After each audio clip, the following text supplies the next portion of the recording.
Good evening. Warm welcome to you all for this first event of our spring term lecture series. You will recall, hopefully, that our fall term lectures, called Slow Architecture, feature architectural projects informed on long-standing research efforts, often lasting a long period of time.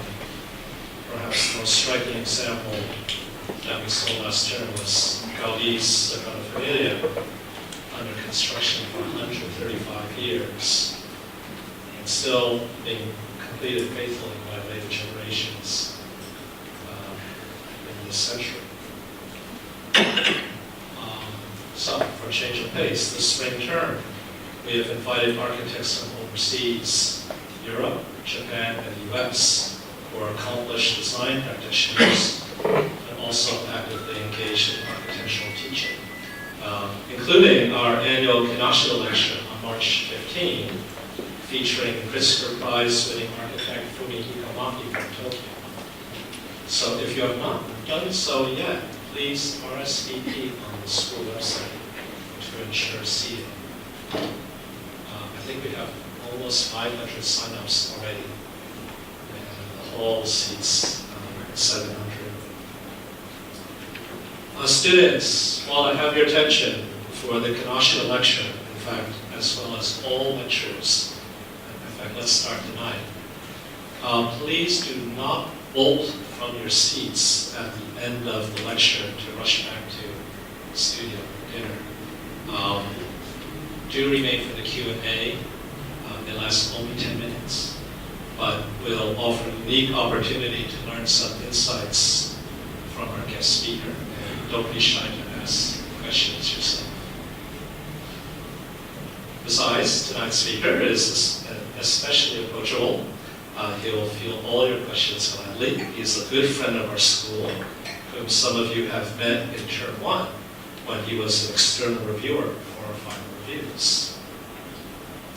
I have the greatest personal pleasure to introduce Mr. Jeroen van Ameide. Did I get that right?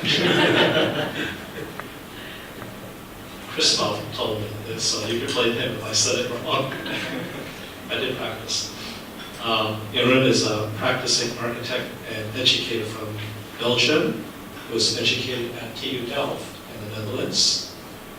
He has practiced architecture in New York, Hong Kong, and currently London.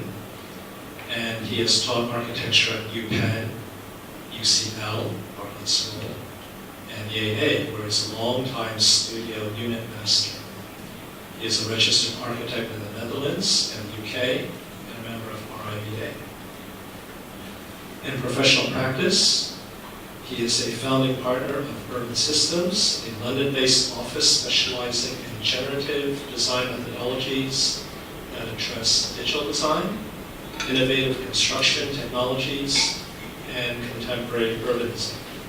Jeroen has lectured and published internationally, investigating the critical application of digital design and construction processes in dense urban contexts, such as ours in Hong Kong.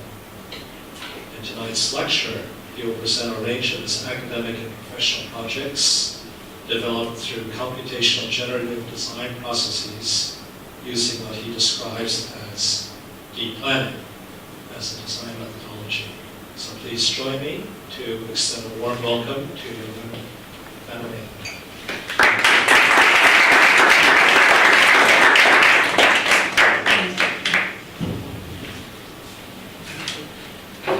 Thank you for that very nice welcome. I'm really glad to be here. It's a big honor. Thanks for your support. As the great introductions already mentioned, I'm doing several things in parallel. So the lecture as well will cover work from different fields, both academic work and also practice work. And hopefully what you'll see is that for me they really go hand in hand and try to integrate as much as possible the themes that we develop in school and the AA that are then being tried out in practice with urban systems. UCL I won't show that much because I only started this summer, but there's a few slides in there because it's also a very exciting direction. Very quick introduction. I worked as a practicing architect before getting into academia full-time.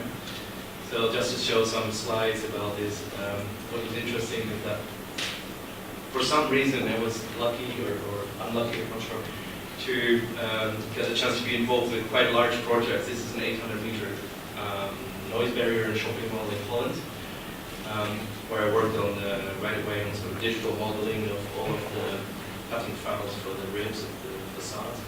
And this is a project when I was in Hong Kong, actually, 2006, which was constructed in Jeonju in Korea for RAD, which is also a building that combines the scales of urbanism and architecture. You can see it has courtyards inside, and there's actually several programs like the University Library, but also convention center, sports facilities, IT, canteen, etc. So I'm very much interested through these projects in this sort of mixing and blurring of programs and scales between architecture and urbanism. Hopefully, the other parallel strength for me in my own work is digital design, but also connected to digital fabrication. Obviously, these are not separate fields, but I'm very much interested in what's in the middle, in the dots, where all of these things overlap and integrate. In a short way, as I said, my research you could call data-driven design. I'm very much interested in the transformation of data, real-world data, and be as much realistic in that as possible, but also in generative design, how that could be connected right away to those data transformation processes. So a very quick preview, which will come later. This is a master plan, for instance, with my office urban systems, which was done in 2012, 2 by 2 kilometer area, which is completely data-driven in a way that is generative, based on sort of water management system, and also able to change the densities of housing and programs around the site. And with the office, we also started after that master plan, which is our very first project. We started doing buildings, so this is a competition where the buildings themselves are informed by circulation flows, environmental analysis, program adjacencies, etc. So the other theme, which is actually connected to the same theme, which I'm really interested in, is the social life of urban space, really the quality of the in-between space and how cities can form a platform for urban life in a way. And I want to now first go through a couple of slides to give us sort of an introduction in this theme and why I think it's important, which is also related to the research we've done with my unit in AA, Intermediate 6, which is obviously in London, but as you might know, London is, we think, is kind of turning into a little bit of a city like New York or Hong Kong. It's going through rapid changes. This is, for instance, a map of 200 plus high-rise buildings that were approved 3 years ago and are now under construction in different sort of hot spots around the city. And a lot of people are not sure what to think about this. Some people complain about the historic character changing. And I feel that this is an important question for architects to consider what kind of city we are contributing to. And sometimes I feel the sort of pressure, especially in London, of sort of developer-driven and very commercial type architecture is not necessarily always benefiting the city as a whole. These are examples, for instance, of some of those hotspots around the city. You see the Gherkin, and there's a bunch of towers projected, so it becomes a really dense cluster. There's other hubs, Canary Wharf and Battersea, Nine Elms area. And they bring all these star architects like Hedwig and Bjarke Ingels, etc. Or Renzo Piano, but for instance, there's a big difference between what this promise, where you see a public level and this very open and porous sort of ground floor area that seems very inviting in the initial sketch, which was the basis on which they got planning permission to build so high in this very unusual spot. Even the renderings, they look very friendly and sort of festive. Then in reality, actually, I had my students map these public spaces. There's almost no place to sit. There are these very awkward spaces. There's a lot of private security, because this is actually not a public space. It's a privately owned public space. So there's lots of rules of which behaviors are not allowed, like skateboarding, music, etc. And in fact, what happens is that public space becomes a sort of a forecourt for really the people that pay for the building, and they try to sort of keep all the undesirable elements away from that to sort of raise their profile. So this is a quote from Guy Debord, which is one of my references. Part of the situation is he's obviously very strongly positioned against this idea of the society of the spectacle, where the city is becoming sort of completely driven by money, and we are sort of in the in-between space, a little bit the victims of all of this pressure. So, to understand how you could position yourself as an architect, or also how we talk with our students about how they could sort of think about their form of practice, therefore it's necessary to sort of understand really how this exactly works. What are the flows, what are the pressures of the economy, culture, planning, regulations, those kind of things. And to understand that, we have to go back a little bit in history and just understand a bit sort of, if you can see the city from the perspective of historical development. Obviously, we also look at housing management. Is the microphone still? Okay. I hear it. So yeah, just to understand the context where we are in this sort of post-industrial society, where obviously industrialization has changed very much how cities work. Not just how housing is produced, just like cars and the conveyor belt becoming mass-produced and repetitive, etc. I want to finish the sentence before I play the video. But also how this changed sort of every aspect of life, about how people live in the city, and how there's a specific division between live and work that is in a way controlled by governments and institutions that have a specific vision of how society should be organized. But the result is that a lot of people feeling the pressures of having to work very hard to be able to live in cities all around the world nowadays.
So just to slowly start introducing the idea that even though we're interested in urban systems, we're not actually proposing, or we're actually critical about the idea of the city as a machine, as a very mechanical environment that would force people to live in a certain way, but rather the other way around, where we can maybe introduce some of these basic principles of good quality of life.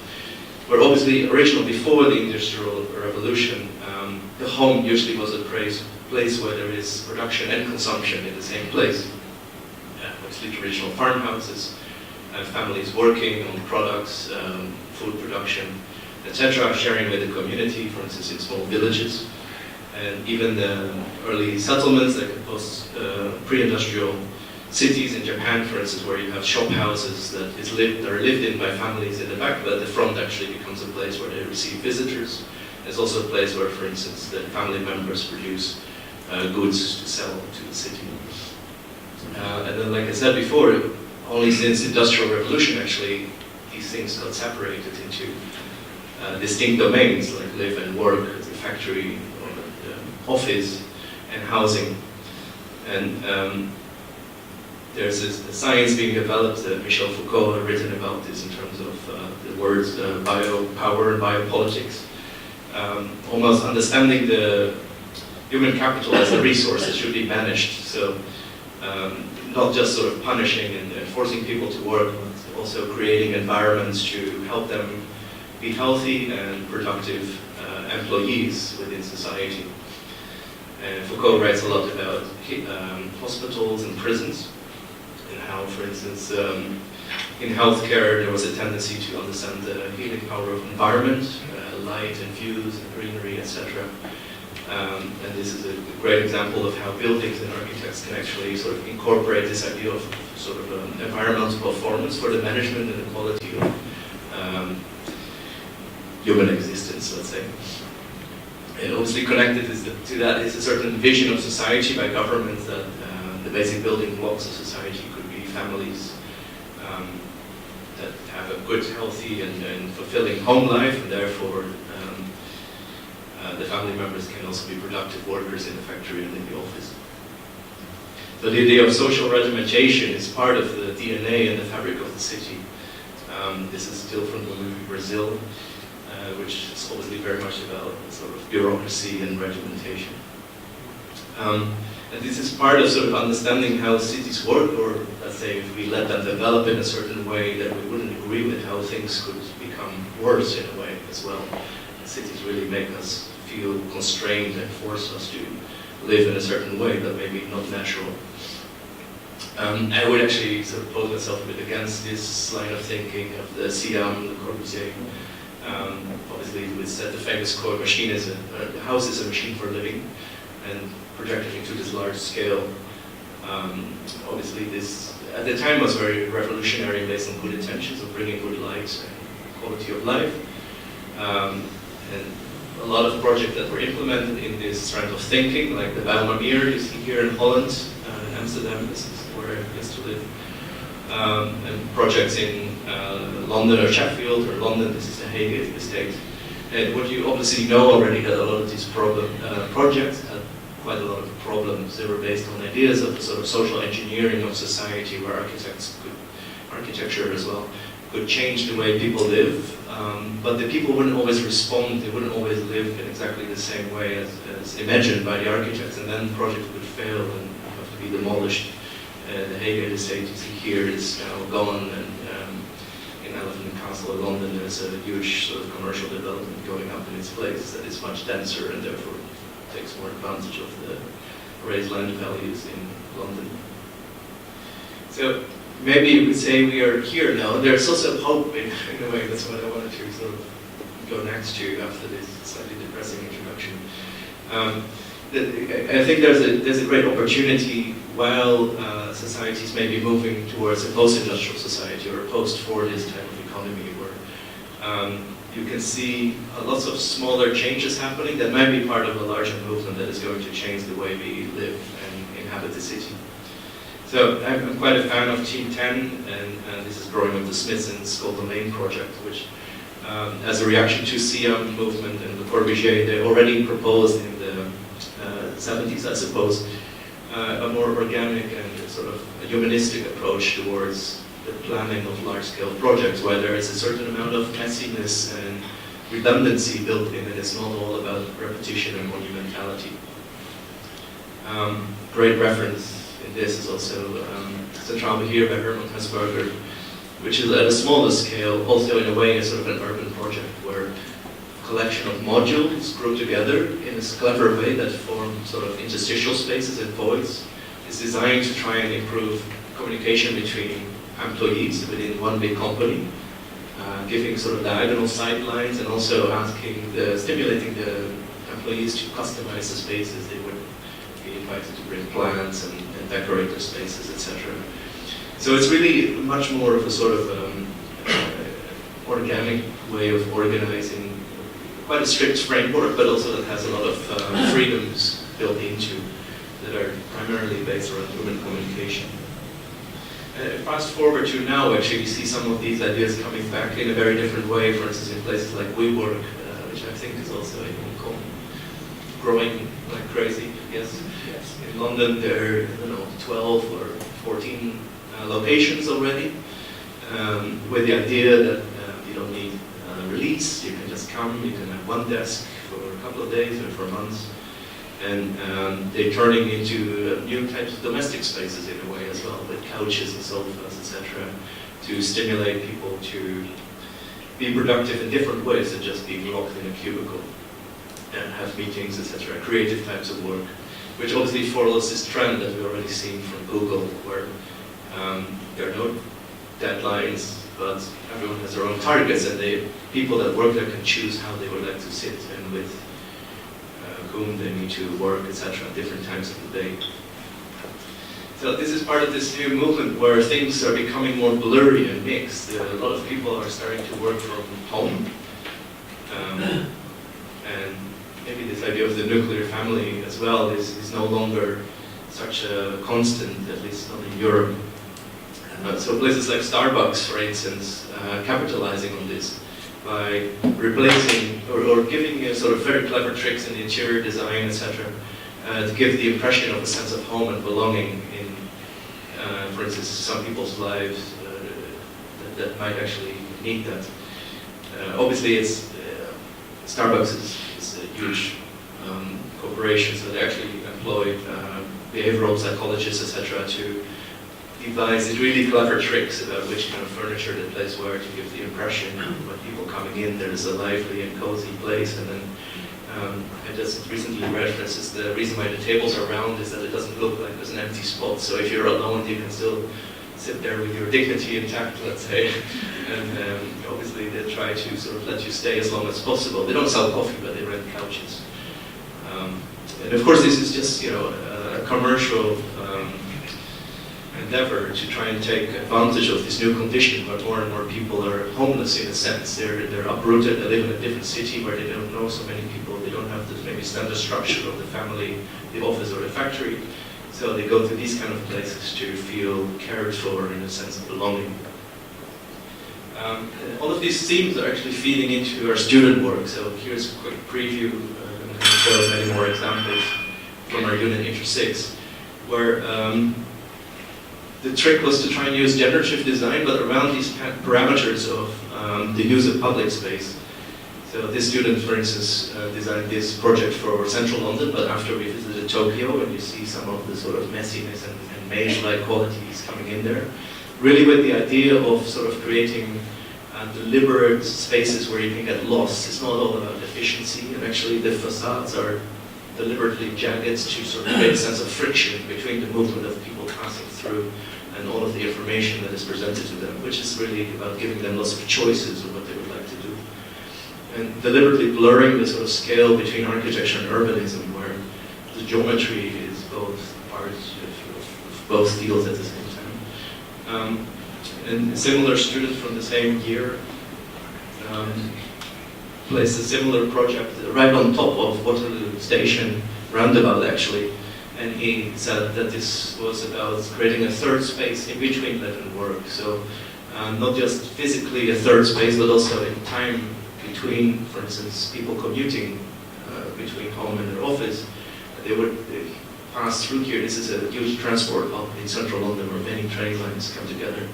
And then people would be able to sort of escape for several minutes or hours or whenever they would want, basically, and they would be able to sort of enjoy this space, which is kind of a combination of financial center or let's say a theater district, restaurant bar district, hotels, etc. And they're arranged in a way that they're all facing each other, so the different people that are going into these different buildings will be overlapped into the public space in the center. So it's a kind of a social condenser that offers a lot of range of choices, and that sort of makes a clear statement for the need of a physical meeting space at a time where everybody's always on their phone and just meeting friends they already knew from before. And what we like about that is this sort of cultural value of urban fabric, that these neighborhoods that are so dense that you get all this excitement sort of merging together and create a certain synergy between them. They also start to express the culture of the people that sort of feed off of them, like the districts in Tokyo that you all know. They can be very different from area to area, but they express certain lifestyles, a certain category of people, a certain age range, etc. Which is something which we feel is interesting because where families or even religion in Europe, for instance, is starting to be less strong, having a less strong role in organizing society, people becoming more and more individualistic, individualized, and therefore they can use the city as a sort of an extension of their family space or their living room, their domestic space. This is just very recent, actually, an example of how we are working with our students to think about how to address this. So this project is not finished yet, but the student actually mapped how much time they spend throughout the day within different parts of the city, school and their house and sleeping. And also mapped spatially which parts of her apartment her body is actually in by placing cameras on truckloads in different corners and sort of mapping out sort of exactly where she moved around. And she discovered she used about 78% of the apartment is she actually not using. And also a lot of the time of the day and the time of the week she's paying rent for something she doesn't need. So her proposal that's currently under development is actually to sort of just break the house up into its constituent parts. Activities like brushing your teeth, going on the toilet, sleeping or having dinner with friends or etc., watching TV. And then, it's a bit light probably, she would spread that out over the city in a series of pods which would all be available on a pay-as-you-go basis. So you don't have your own house, but you just rent the spaces that you need. If you want to have dinner with a group of friends, you just go on your phone and you look for the nearest space where you can have dinner with a group of friends and you book that. Or if you want to have a shower after your review, for instance, of architecture school, you can just go to a building where there's a lot of showers, etc. Which is obviously potentially very scary for vision of the world, but also very interesting just with students to think about these scenarios where maybe this would not be an addition, but a complete replacement of the traditional form of living. And people would be able to then move through the city fluidly, depending on maybe the seasons or the projects or their careers, etc. So kind of a nomadic living, not necessarily maybe in this way that is maybe a little bit sad. The people in Japan that may still have strain and they want to sort of stay somewhere very cheap. But also seeing the city as a sort of exciting laboratory that is already actually inventing new kinds of domestic spaces that supplement the things we can no longer have in our home. You know this in Japan, the petting cafes, there are apparently also lots of other types of animals, owls, etc. So when people live in tiny apartments where they're not allowed to have a cat, they could come to a place like this, spend some time with them. おはよう、朝だよ。ほら、起きて起きて。はーい。今日はすっごくいい天気だよ。まだ寝ぼけてるの？早く顔洗っておいで。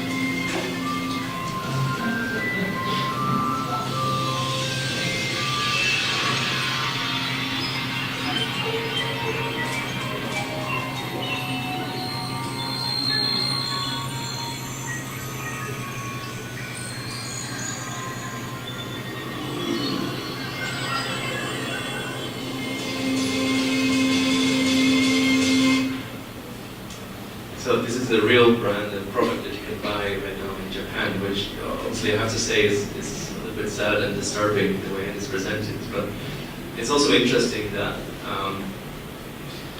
this is available now. This is part of how culture is developing.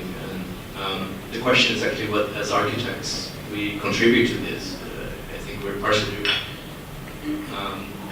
part of that industry that makes housing so expensive in Japan that people are so scared to even engage in normal relationships and avoid issues like marriage and career prospects that they feel unable to fulfill. So we should address, I think, as architects, these kind of pressures on people's lives and maybe try to invent new ways of living that could help them in these kind of situations. For instance, what's already emerging in London right now is a new form of housing that's called the collective, which is kind of like student housing for professionals where the houses themselves, the apartments are very tiny, and maybe sometimes even have shared bathrooms. But then there are lots of shared spaces at different levels where the residents can sort of hang out together and use the space as a sort of living room. One of my students, this is her work, went to that place and interviewed all the people and actually found out that a lot of people are very excited in the beginning, but after a while they don't want to stay in those shared spaces, so they're just still in their own private space, which is then really tight. So she designed a system which is sort of adaptable, where the units can be compressed or expanded, depending on whether people are home or not. Which altogether creates a sort of a big building of sliding units, which is a sort of a switch box of social configurations where the residents themselves can create, just by pushing these units around on rails, they can create little shared living room spaces in between their units, based on their own needs rather than being forced by the designers of the building to behave in a certain way. With the idea really that based on what people want, they could have a meal together or watch a movie together for just one day or a week or several months. And some people might even end up sort of sleeping in public areas for periods of time. Another student, in addressing this sort of housing crisis in London, proposed a system where individual homeowners would be able to buy segments of bridges and connect them together, so that when there's enough people all joining in this system, they would form a sort of collective where everyone owns part of the building in terms of square meters, but they wouldn't be in a fixed location. They would be able to move around within this sort of network of bridges. Therefore, you need a sort of a mobile or foldable partition system as well, so that people can sort of appropriate living areas depending on their needs, which can change on an hour-to-hour or day-to-day basis. And again, this is sort of quite radical and strange proposal that raises maybe more questions than answers. But it's interesting to discuss these types of conditions in the city with the students. The thesis was sort of a new form of addresslessness, where if there's enough people joining, then the whole city changes its character, and we're no longer bound by fixed lease or mortgage sort of structures, and we gain a sort of freedom financially and also spatially. So just to make a note to the title of the lecture, why it's called deep planning is actually a term borrowed from UN Studio, which was already coined in 1995 when they were part of this avant-garde group of architects first sort of discussing and theorizing about digital tools.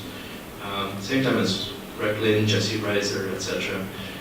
We're talking about the implications, not just formally or in terms of construction, digital fabrication, but also conceptually about how we can integrate information in the design process.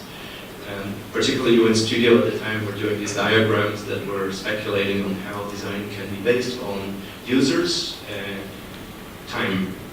So the project is not fixed, but it actually starts to incorporate those parameters. And another very important precedent for me in my work is, of course, then also the CUHK project by Nicholas Negroponte, which was done at MIT in 1970. This is really kind of a provocative gallery installation with a glass box with small rats inside. Gerbils, I think they're from Australia. They're little mouse that jump around like kangaroos. And basically, they're moving the cubes around all the time by pushing against them. So what is interesting about the installation, there's a robotic arm and a camera monitoring the situation and trying to sort of help rearrange the blocks for the gerbils. So what's sort of interesting about there's no fixed blueprint or a master plan for this space, but just a set of rules that is trying to help the ideal configuration emerge out of the interaction between the inhabitants and their environment. The rules are encoded in what they call the architecture machine, where it's basically like a process, very simple rules where the camera was monitoring and then giving a certain response. This is very much at the basis of all of my work, this idea of process rather than form.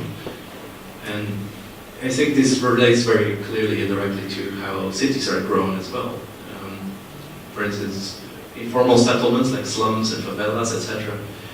But also more developed city centers or in more developed countries, where we really feel that the movement of humans and the actions they take has a certain agency that is actually really driving the materialization of the city. So this is Shibuya in Tokyo as well, where you can see that every time the light turns green, there's about 3,000 people crashing into each other. But what's more important is actually all of the shops around it, they're fed by this constant flow of people and money in a way. And the people are voting with their wallets which shops can survive over long term.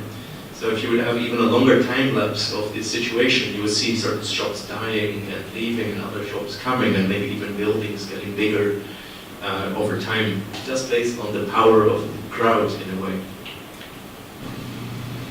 In the city of Hanoi, all the public activities and generally the public life is taking place on the sidewalks. What's fascinating about the chosen site is that in this case the activities have been transferred from the pavements to the actual streets.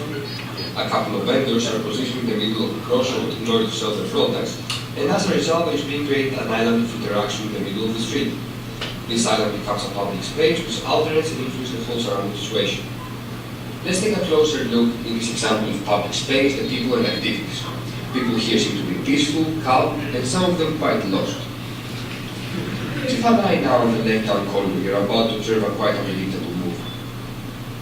Yeah, you saw well, someone just threw a garbage bag in the middle of the road.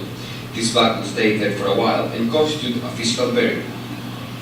Worth noticing is the bicycle seller who's approaching our island and obviously belaying there. Now she's a step ahead, adding water to her flowers while waiting for some customers.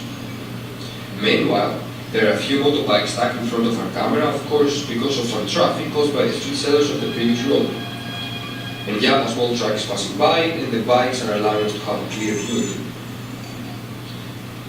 Now we have another vendor approaching our island. Of course, he will stop there as well, and consequently increase the perimeter of the island.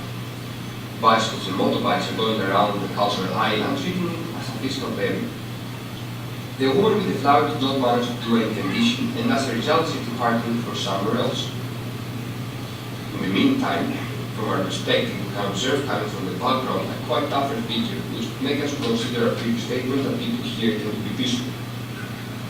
There he is, sporting our camera, and pausing in front of us, giving us a second to think.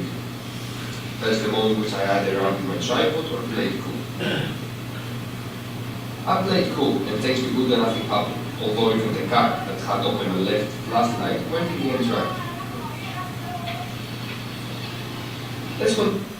So I'll stop here, it goes on for a bit longer, and the police car comes by, all the ladies run away, and then as soon as the police car is gone, all the ladies come running back again to form this sort of impromptu shopping center in the middle of the intersection.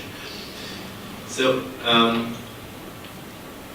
my work has also included several projects which were based on movement of people, where we're setting up a process over time to try and translate the information captured in sight, in situ. For instance, this one is based on a sort of a homemade CNC suitcase device that I built just by sort of taking a CNC machine apart and taking the motors out, the 3-axis machine. Instead of moving a cutting head, they're now pulling ropes, which then actually creates a positioning device, which could be used to build triangulated structure in the forest of Book Park in Dorset, which is a sort of playground for short workshops. The idea really was to test this sort of human-machine collaboration and grow something in the site based on the real data that was captured in exactly the same spot earlier.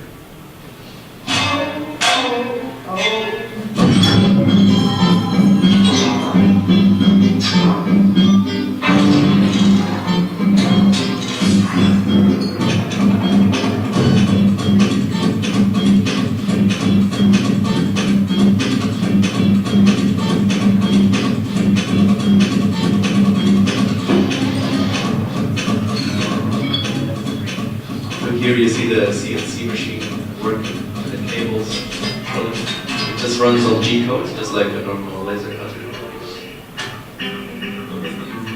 Then you see the workshop participants building the structure by hand, but following the instructions of the pointer, and would each time point out a new coordinate, and then it would wait. It would wait until the human workers are able to catch see the stick moving?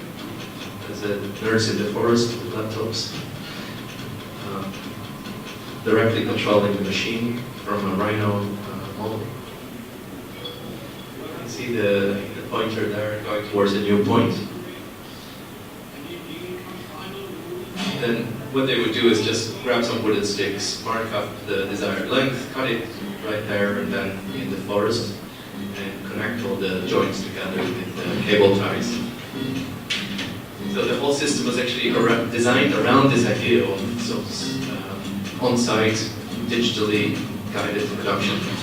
So therefore we came up with this idea of triangulation, so that the structure would be structurally stable at any given time during the construction process. We actually only also finished about 80% of what we aimed for, but it was no problem because it was structurally stable.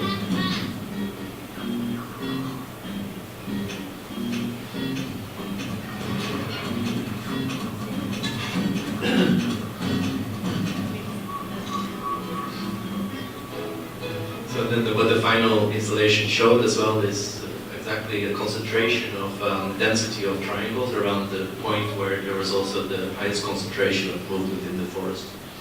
So in a way it's capturing something that was previously invisible. So the idea of performance is really important in my work, especially, for instance, referencing systems in nature like termite mounds, which are actually really intelligent, but based on a collective effort of thousands of agents that are not necessarily individually intelligent, but only as a collective able to produce sort of architecture and urban situations that are very formative.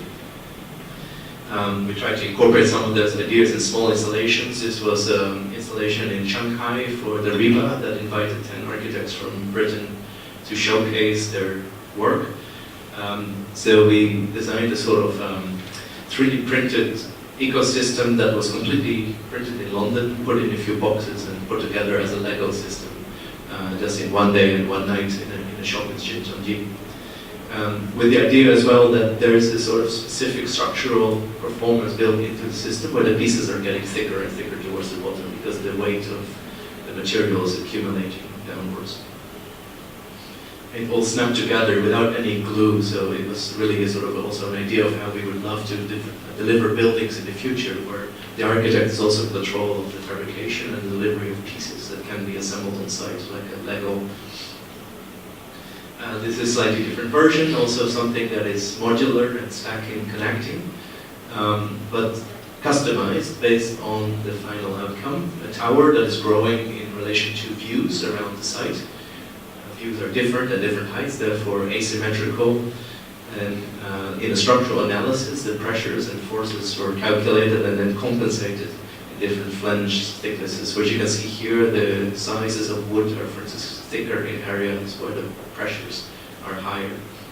So the idea really is to try and capture complexity in these kind of processes and not simplify too much or separate the problem into different kind of side problems that would be solved individually. Very much like processes in nature, we think this is more appropriate in today's world where we have the computational tools to try and address complexity. And then ideally we can produce buildings that are more appropriate against all of the requirements that are actually at play within the real world. So this is really our interpretation of what generative design could be used for, which is different from parametric design maybe, which is, especially in London maybe, it's a little bit of a loaded term, contaminated with sort of associations of very specific formal language. And I'm more interested in an open-ended method, not necessarily linked to specific formal language, but geared towards certain outcomes and data-driven, not just sort of playing around with shapes and patterns. So an example, again, from student work is based on people movement, translating more towards more realistic types of architecture, in this case an urban furniture, which was providing seating and shading for in the summer months in the Barbican Center. But really directly, literally driven by the circulation paths that were measured and documented by the students, and then providing seating in an area that doesn't have seating at the moment. Also configuring the seating in a way that it would stimulate people to strike up conversations, which they would otherwise not do in that specific site.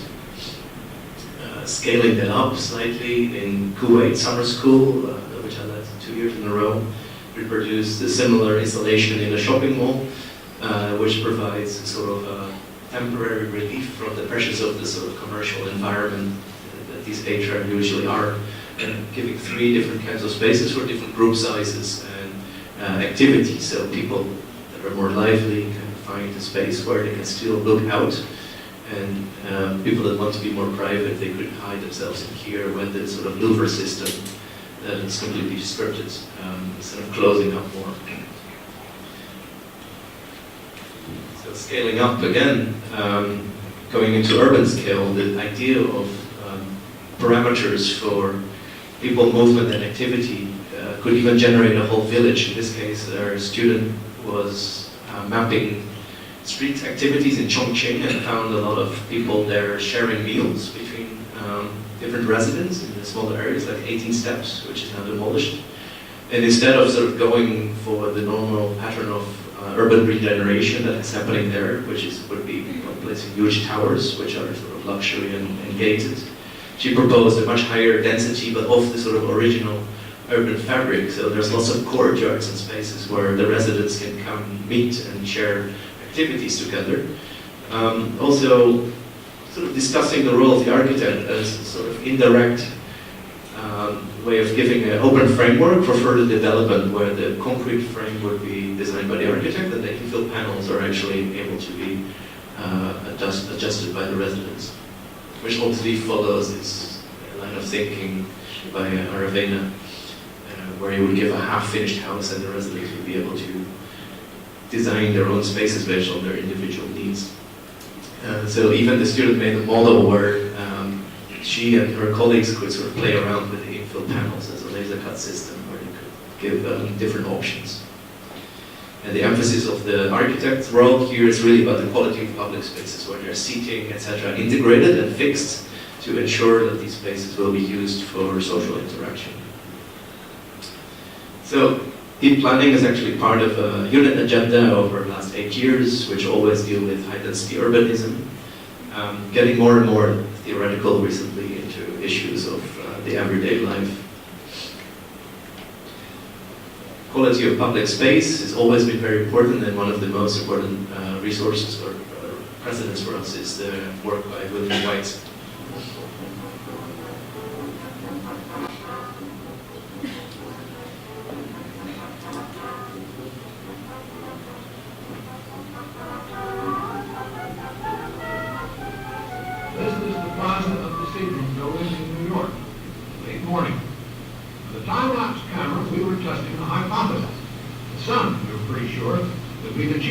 In determining where people would sit or not sit.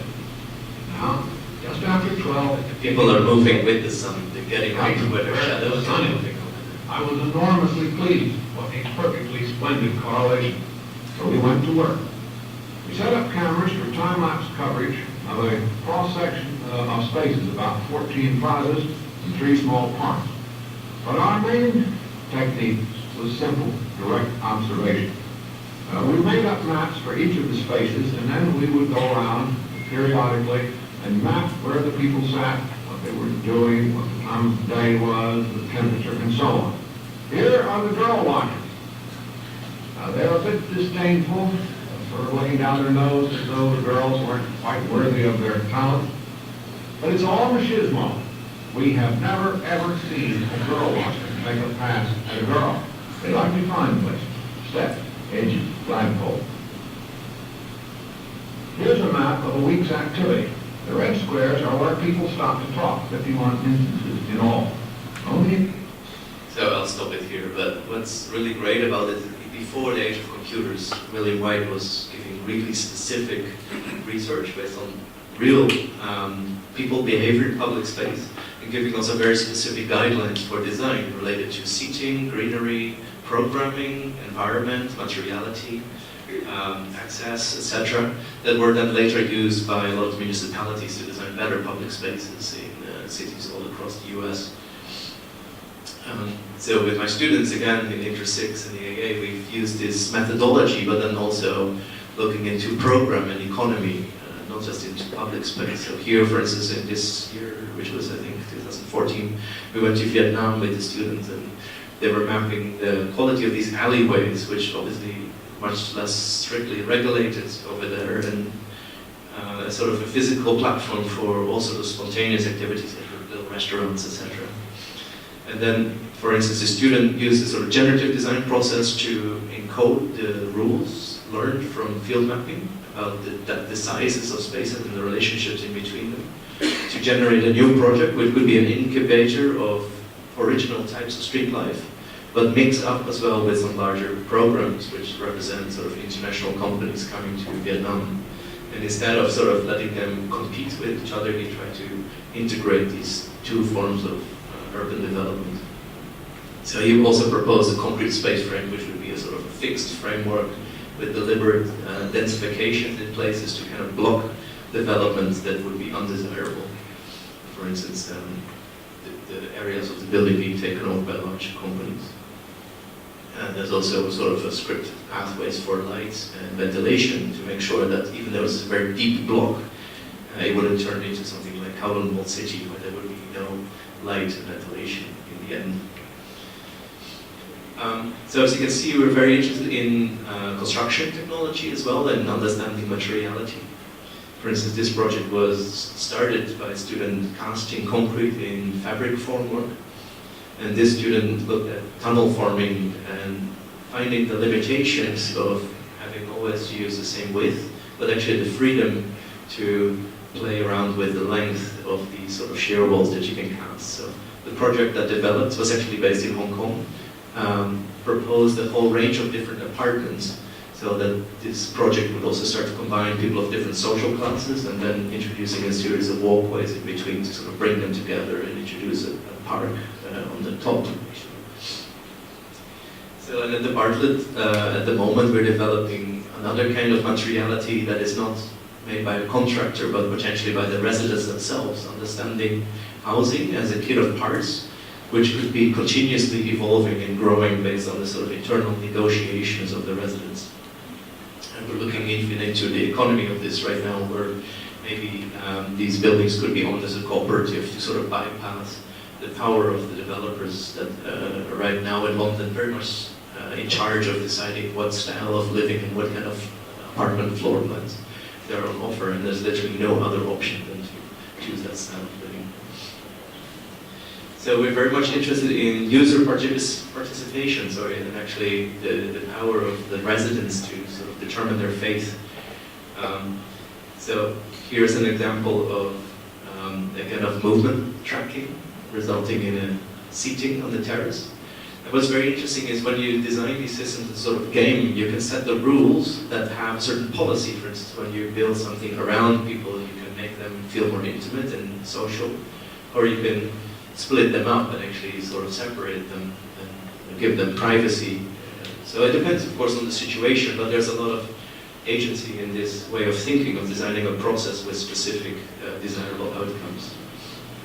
This is a short video we'll skip in the interest of time that shows the students using also digital movement tracking and decision making based on grasshopper definition to sort of give instructions for the students to build this furniture based on the actual activities. The blueprint of this was not fixed beforehand, but is completely emergent and coming out of the movement and activities of the people on the terrace of the AA. So the same student actually took this project forward, looking at hutons in Beijing and proposing a housing project which would also grow over time and would never be finished, made out of modules you can combine in different shapes and forms to have, for instance, if you have a baby, you can get another module connected to your flat, or if your kid goes to college, you can get rid of the unit again and maybe sell it to your neighbors. The idea that there would be a crane on this project was to be operated by the residents. And the village, in a way, is never finished. It's always changing based on negotiation. The role of the architect is just to provide open spaces to make sure there's light and ventilation. This student similarly wanted to have a limited freedom building kit where the residents can build themselves, and then he just designed some smart cantilevers in places so it's actually not possible to connect something. So that whatever people would do with this system, there's always enough voids and views and privacy, etc. They actually gave this to his friends and tried to let them break the system, but they couldn't build anything that was not part of the allowed outcome.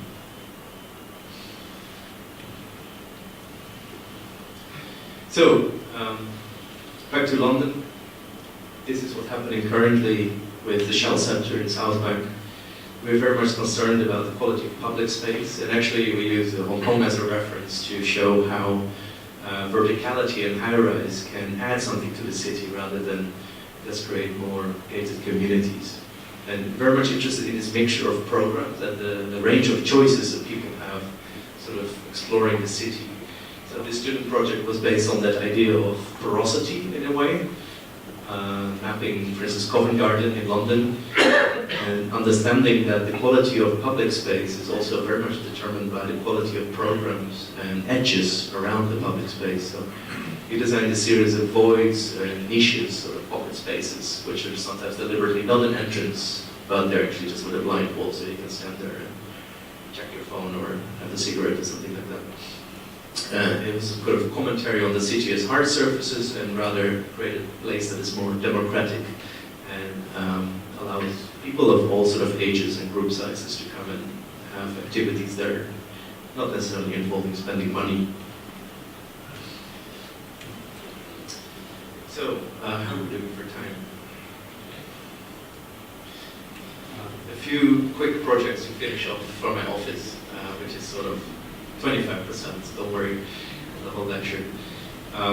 This is Brendan, that's my business partner, and this is in the beginning, we're sitting in the library of David Chipperfield's office in London when we didn't have money to have our own office.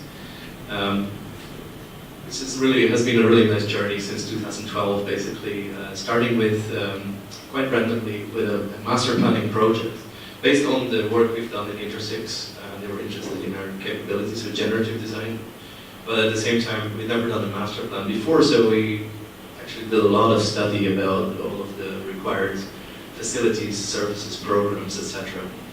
And tried to do a generative model that would be data-driven, as I mentioned before, with all these different layers interacting together. So we have a housing layer, but we also have a road network, a green network that deals with water management, which is developed with Arab in London. And let everything sort of be dependent on the data that travels in between those different solutions.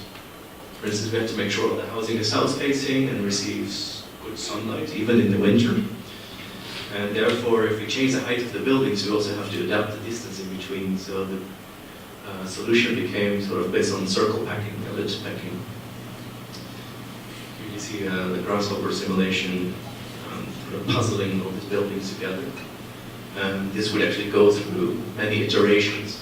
So we could kind of play with this and also show the developer if they would prioritize one factor, what would happen as a result, and sort of help them make informed choices about what to prioritize, actually.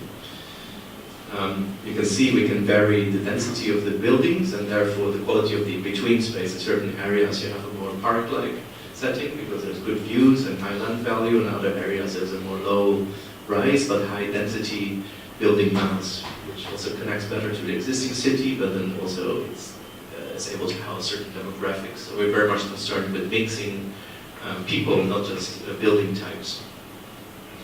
In the middle there's a huge CBD area, which we're sort of lucky to be invited for the next stage to work on as well. And we also developed one of the housing plots, which is over here.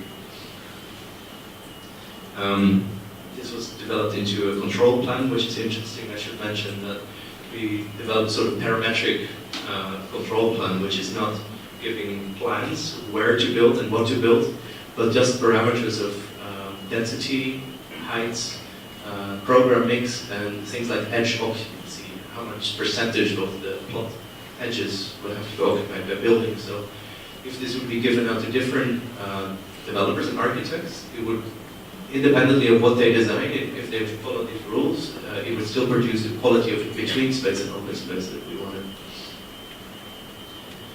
Now, like I said, we were given one of these plots, which is actually funny. We had to stick to our own rules, and it turned out it was not so easy as we thought. But we found a solution sort of working with courtyard topology. So in this project, you see there's a sort of differentiation around the edges being quite closed, and then towards the inside becoming more and more open.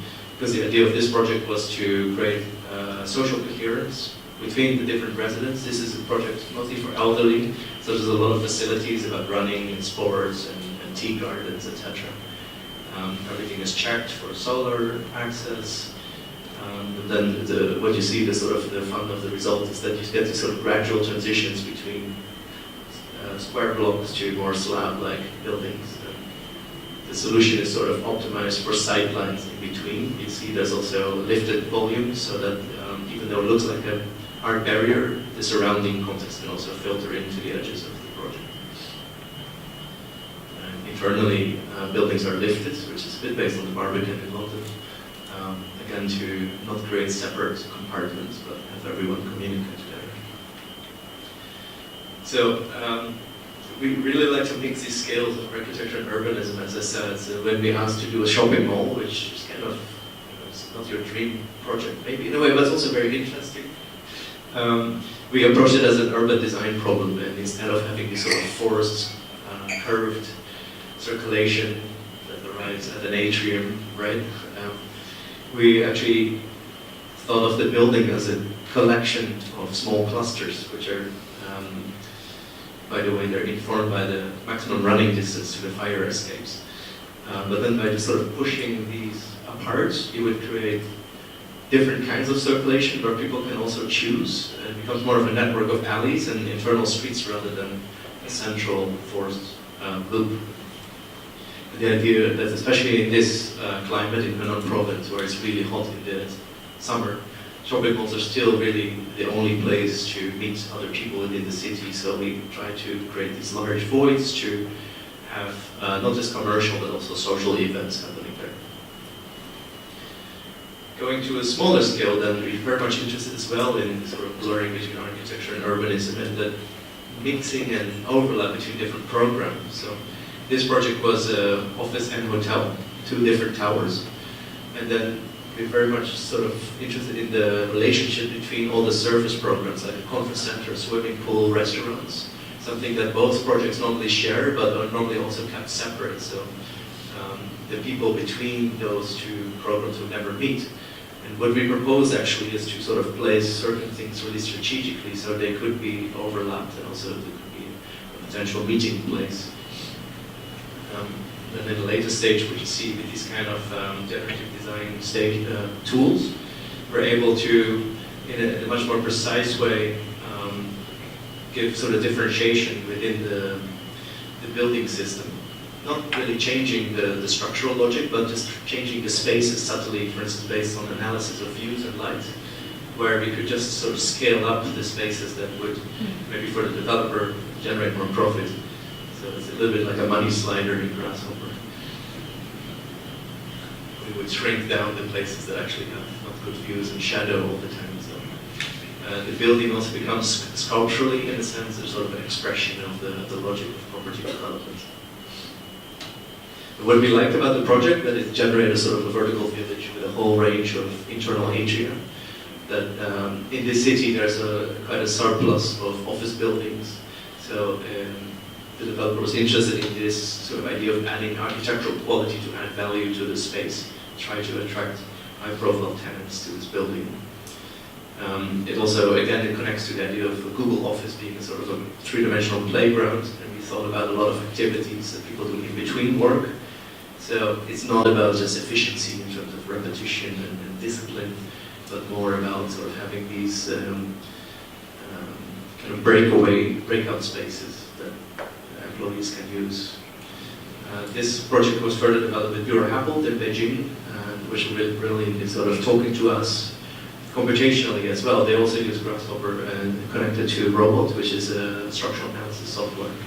So So here you can see the system running through hundreds of iterations of column patterns and specific dimensions, checking for the stiffness of the building under earthquake scenario, basically optimizing the amount of concrete and minimizing the weight of this sort of moment frame. Which is really interesting because we also were able to link that directly from Rhino Grasshopper to Revit, which is a BIM software, so that whenever there would be changes in the design, we could output the drawing package after all of the sort of cross-sections slicing plates were set up, which is useful because the client actually changed their mind about 20 times within 3 months. So all of these drawings basically were produced directly by Grasshopper. And what we try to do there is add complexity, yes. Maybe it's a little bit more expensive than normal building, but it's based on a modular system, so all of the panels would be exactly the same, more or less. And it's much more about the logistics than forcing them to change the different construction system that they normally use, which is in situ cast concrete. Really with the sort of larger ambition to create this sort of very social space, which is a bit blurry in terms of which program starts and ends where. So hotel guests and office people would be able to meet around the restaurants, conference center, etc. In a sort of three-dimensional landscape. So to conclude, my office is doing generative design. It's a very specific approach that we like to use as a tool to solve specific problems. But it's not a fixed method that always results in the same result, and also not always use the same parameter. Maybe we would like to in the future have these fully functional tools, but some projects we can only do a small bit. Like this project is a series of housing towers where we just checked the sidelines between the towers because the towers are quite close together. We added a series of fins computationally generated that literally block the sidelines from one tower to the other. So that the views are focused on the park rather than seeing someone else standing in the kitchen in a tower right next to you. This project is a Bank of China tower, also in Changyuan, where we proposed a sort of a parametric system of cores, 3 cores instead of 1 in the middle, and then these volumes will be able to shift more freely throughout the section going up in the tower, really with the idea of promoting communication in between different employees in the office rather than having everybody sit in a donut around a big core in the middle of the building. Hospital we finished very recently, again slightly generative but not fully yet, but for instance working with facades and mostly importantly in internal organization which is really efficient and based on the sort of separation of staff, visitors, bed linens and food, etc. And then sort of more crazy proposal which is also completely generative and based on circle packing of a range of different courtyard spaces for a collective housing project. That just by varying the height and the footprint of the towers can incorporate a whole range of different apartments and therefore user groups and income levels. Final project is one where maybe I'm most proud of because it really tries to integrate 4 or 5 different parameters, which you will see in a second in the video which I will play. But to summarize, this project is really sort of generated and sculpted through the idea of circulation, incorporating public spaces that are generous and giving back to the city as well, and using solar analysis to understand the quality of space, bringing light at the right times of the day to those spaces, and creating a sort of an incubator and a social condenser for the people of the different parts of the building to meet, and also to create a new urban center for the city, in this case, in CUHK.